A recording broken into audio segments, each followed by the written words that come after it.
Welcome to Bablu voice channel. प्यारे दोस्तों, एक मर्तबा पाकिस्तान के एक बड़े जागीरदार साहब इंडिया में अपने एक नवाब दोस्त की दावत पर इंडिया गए। एक दिन खाने के दौरान जागीरदार साहब को दही की कमी महसूस हुई।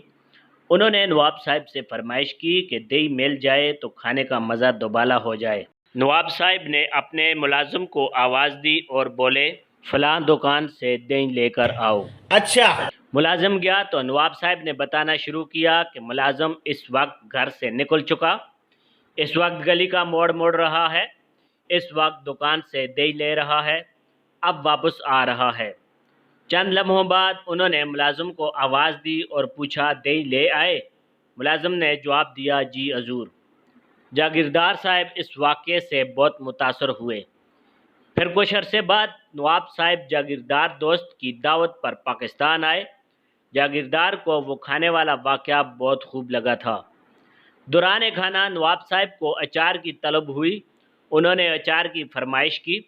जागीरदार ने फ़ौरन अपने नौकर फीके को आवाज़ दी और करीब के स्टोर से अचार लाने का कहा और साथ में कमेंट्री भी शुरू कर दी कि फीका इस टाइम घर से निकल गया है, अब वहाँ पहुँच गया है, अब अचार ले चुका है, अब वापस आ रहा है, अब घर पहुंचने वाला है।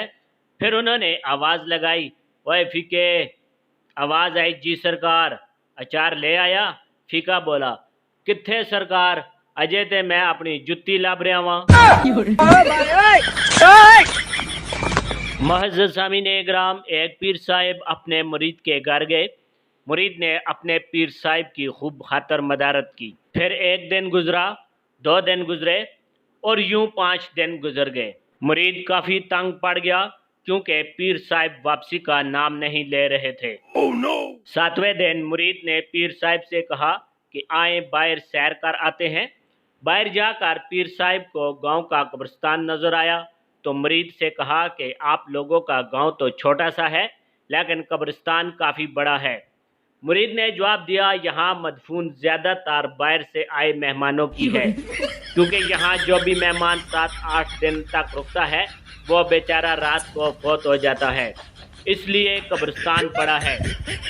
पीर साहिब घबरा गए और मुरीद से कहने लगे कि मुझे आपको बताना याद नहीं रहा कि मुझे आज शाम वापस जाना है।